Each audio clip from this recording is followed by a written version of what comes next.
what the leaders of this country are doing to the Māori people, and they're doing it at the lowest rung. It's being allowed to be done, and it's empowering some of the true, brutally true racists in this country. David Seymour is empowering the absolute lowest rung, the lowest rung of people in this country.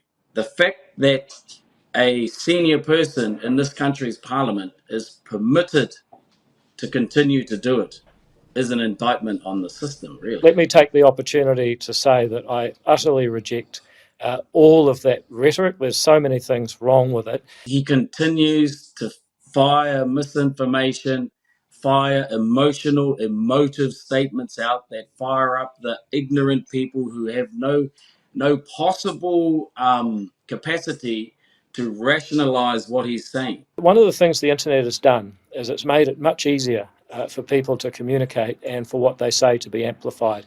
That is a function of the modern age and digital communication. It's not a function of how the overwhelming majority of New Zealanders think. The intention of Te Pāti Māori is to maybe two things, right? Number one is to educate our people. Number two is to bring clarity to the debate. White supremacy is absolutely a facet of government, because white supremacy is based on the idea that racism is not about skin color. It's not about, one crowd calling the other crowd bad names.